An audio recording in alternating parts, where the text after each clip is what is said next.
Welcome dear students. Today we learn tenses. आज अपन जो टेंस है उनके बारे में चर्चा करेंगे। और इंग्लिश सीखने के लिए अपन सबसे जो आधारभूत चीज़ है वो टेंस ही होते हैं, क्योंकि हमें टेंस से ही मालूम चलता है कि यह वाक्य है वो किस समय या किस टेंस के अंदर लिखा गया है। तो जो टेंस है, टेंस का मतलब होता है काल। तो पहली चीज़ तो आप ये देखो कि time and tense are different concept, यानी time and tense are different concept. मतलब टाइम का जो कॉन्सेप्ट है वो यूनिवर्सल होता है, उसमें कोई चेंजेज नहीं होता है। लेकिन जो टेंस है उसके अंदर कई बार टेंस है वो अपना प्रेजेंट होता है, लेकिन वो भविष्य काल की क्रियाओं को बताता है। और कई बार प्रेजेंट टेंस है वो भूतकाल की क्रियाओं को बताता है। तो इस तरह से इसके अंदर कई परिवर्तन आते हैं। तो आज अपन किसी भी सेंटेंस, कोई भी सेंटेंस है, वो सेंटेंस किस टेंस का है ये पहचानने के लिए किन किन बातों का अपन ध्यान रखेंगे उनके बारे में आज चर्चा करेंगे। तो पहले अपन टेंस को लेते हैं। तो टेंस को मूल रूप से 3 भागों में विभाजित किया गया है। तो पहला हो गया प्रेजेंट या वर्तमान काल। पहला कौन सा हो गया? प्रेजेंट टेंस या वर्तमान काल। दूसरा हो गया पास्ट टेंस या भूतकाल। और तीसरा है फ्यूचर टेंस या भविष्यत काल। तो प्रेजेंट टेंस या वर्तमान काल, इसका मतलब होता है कि वो सब घटनाएं जो वर्तमान समय के अंदर घटित हो रही हैं, जिनका वर्णन किया जाता है, उसको अपन प्रेजेंट कहते हैं। जो घटनाएं भूतकाल के अंदर यानी आज से पहले जो घटित हो गई उनको अपन पास्ट टेंस में लेते हैं। और जो भविष्य आने वाले समय के अंदर या भविष्य में जो घटित होने वाली हैं उनको अपन भविष्य काल में लेते हैं।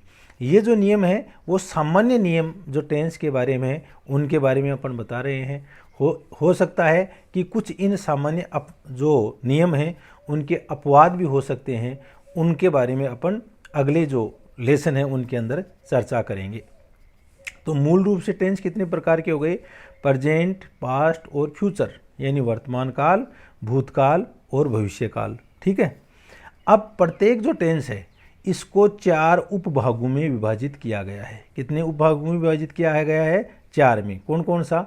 सिंपल या इंडेफिनेट या साधारण। यानी तो अपन इनको दोनों को जोड़ देंगे, यानी प्रेजेंट सिंपल टेंस। तो क्या हो गया?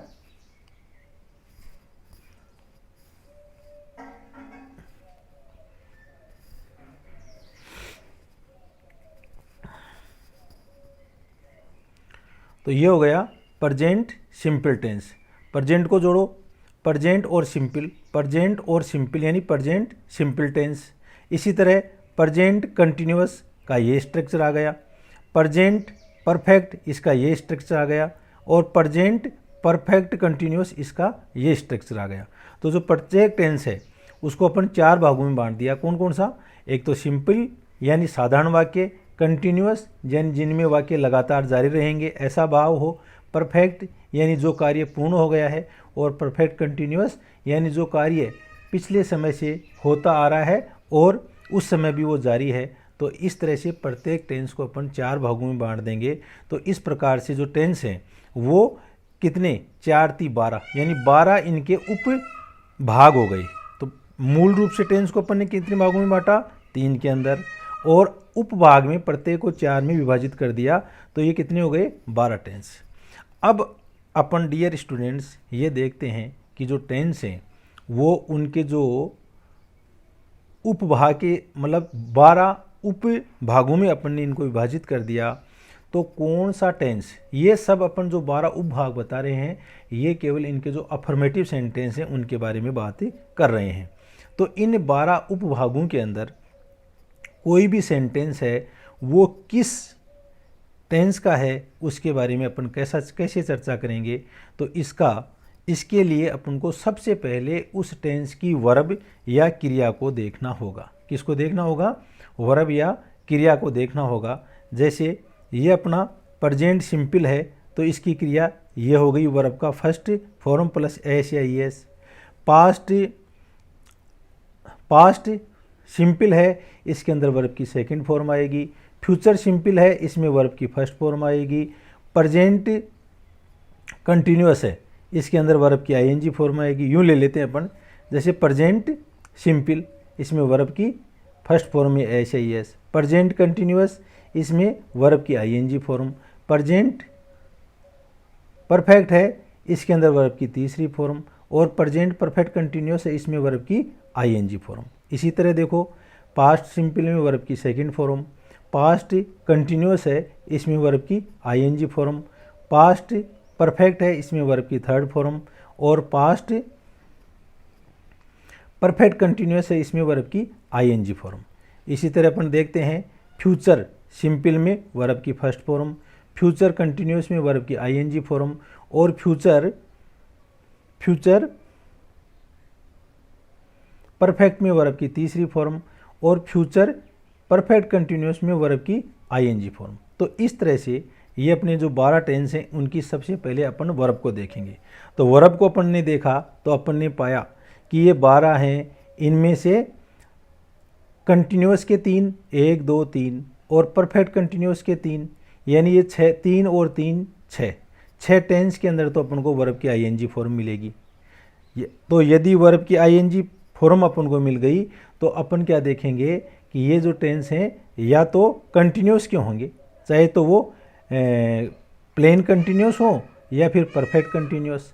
तो जब अपन को ये मालूम चल गया कि ये प्लेन कंटिन्यूअस के हैं, मतलब कंटिन्यूअस के हैं, तो इसके अंदर परफेक्ट कंटिन्यूअस देखने के लिए अपन जो हेल्पिंग वर्ब है उससे पहले देखेंगे कि या तो हैज या हैव या फिर हैड इनमें आया है नहीं है। तो यदि हैज, हैव या हैड है तो अपन क्या देखेंगे कि ये जो टेंस हैं, यदि हेल्पिंग वर्ब है उसमें क्या आएगा, हैज बीन या हैव बीन या फिर हैड बीन, ये आएंगे और वर्ब की आईएनजी फॉर्म आएगी। इसका मतलब तो ये टेंस हैं वो परफेक्ट कंटिन्यूअस के हैं।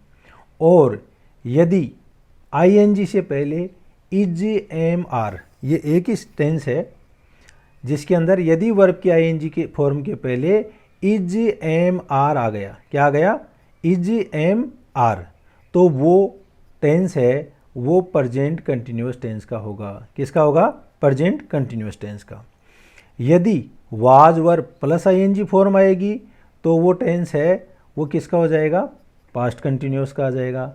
और यदि उसके अंदर शैल या विल बी प्लस वर्ब की आईएनजी फॉर्म आएगी तो वो फ्यूचर कंटिन्यूअस टेंस का आ गया। और यदि उसके अंदर सिंस या फॉर प्लस टाइम आता है तो वो सेंटेंस किसके आ जाएंगे, परफेक्ट कंटिन्यूअस टेंस के। ध्यान रखो, केवल वर्ब की सेकंड फॉर्म है वो एक ही टेंस में काम में आती है और वो है पास्ट सिंपल। कौन सा आ गया, पास्ट सिंपल में वर्ब की सेकंड फॉर्म काम आती है। वर्ब की फर्स्ट फॉर्म है वो काम में आती है अपनी कौन सी के अंदर, एक तो प्रेजेंट सिंपल के अंदर और एक फ्यूचर सिंपल के अंदर। प्रेजेंट सिंपल और फ्यूचर सिंपल में वर्ब की फर्स्ट फॉर्म काम में आती है। तो अपन इनको समग्र रूप से देखते हैं तो इनका याद करने का तरीका क्या है कि अपने पास में टेंस हैं वो 12 प्रकार के हो गई। ठीक है, तो 12 में पहली बात ध्यान रखने वाली कि एक ही ऐसा टेंस है जिसमें वर्ब की सेकंड फॉर्म काम आती है, तो वो हो गया अपना पास्ट प्रेजेंट सेकंड फॉर्म यानी पास्ट सिंपल। तो ऐसा टेंस जिसमें वर्ब की सेकंड फॉर्म काम में आती है अफर्मेटिव सेंटेंस में, तो वो कौन सा टेंस हो गया, पास्ट सिंपल। तो 12 में से एक को पहचान लिया, अब आते हैं 11। तो 11 के अंदर वर्ब की फर्स्ट फॉर्म केवल 2 टेंस में काम में आती है। कौन कौन सी, एक तो प्रेजेंट सिंपल और एक फ्यूचर सिंपल। तो प्रेजेंट सिंपल के अंदर तो अकेली वर्ब की फर्स्ट फॉर्म काम में आ जाएगी और प्रेजेंट फ्यूचर सिंपल के अंदर शैल या विल आ जाएगा। तो आप इन दोनों में भी विभेद कर सकते हो। अब आता है कि वर्ब की जो थर्ड फॉर्म है, अब अपन बात करते हैं कि वर्ब की थर्ड फॉर्म। वर्ब की थर्ड फॉर्म केवल 3 टेंसेज में काम में आती है। वर्ब की थर्ड फॉर्म है वो केवल 3 टेंसेज में काम में आती है और वो कौन से हो गए, परफेक्ट हो गई। चाहे तो वो प्रेजेंट परफेक्ट हो, चाहे वो पास्ट परफेक्ट हो और चाहे फ्यूचर परफेक्ट। तो अपन ने देखा कि वर्ब की थर्ड फॉर्म तो कौन सी में आ रही है, परफेक्ट में आ रही है। यदि अपन को वर्ब की थर्ड फॉर्म से पहले हैज या हैव मिल जाए हेल्पिंग वर्ब, तो अपन समझ लेंगे कि वाक्य प्रेजेंट परफेक्ट का है। यदि वर्ब की थर्ड फॉर्म से पहले हैड आ जाए तो अपन समझ लेंगे कि वाक्य पास्ट परफेक्ट का है। और यदि वर्ब की थर्ड फॉर्म से पहले शैल हैव या विल हैव आ जाए तो अपन समझ लेंगे कि वाक्य फ्यूचर परफेक्ट का है। तो अपन सबसे पहले आज के जो इस ये वीडियो के अंदर अपन देखते हैं कि किस तरह से जो टेंस है उसको अपन मूल रूप से 3 भागों में विभाजित करते हैं, प्रेजेंट, पास्ट और फ्यूचर।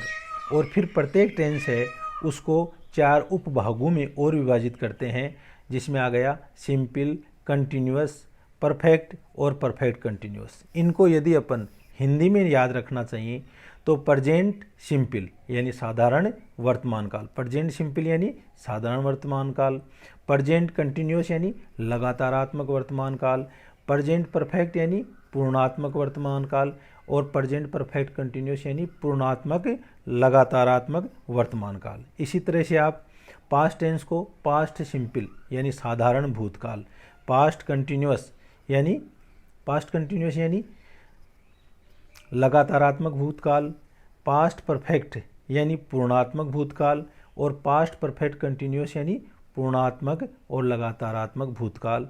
और इसी तरह इसको फ्यूचर सिंपल यानी साधारण भविष्यकाल, फ्यूचर कंटिन्यूअस यानी लगातारात्मक भूतकाल और फ्यूचर परफेक्ट यानी पूर्णात्मक भविष्यकाल आएगा सॉरी, यानी ये भी भविष्यकाल, लगातारात्मक भविष्यकाल और ये पूर्णात्मक भविष्यकाल, और फ्यूचर परफेक्ट कंटिन्यूअस यानी पूर्णात्मक लगातारात्मक भविष्यकाल।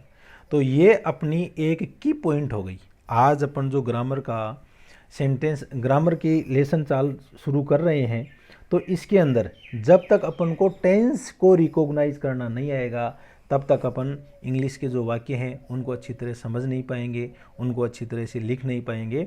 तो इसको आप, ये जो चार्ट है, इस चार्ट को आप अच्छी तरह से तैयार करने की कोशिश करें। तो आज का वीडियो इतना ही। अगला जो वीडियो है उसके अंदर अपन वर्ब की जो फॉर्म है उनके बारे में बताएंगे कि किस तरह से वर्ब की first form, second form, third form ये बनती हैं और उनका कैसे यूज किया जाता है। Thank you.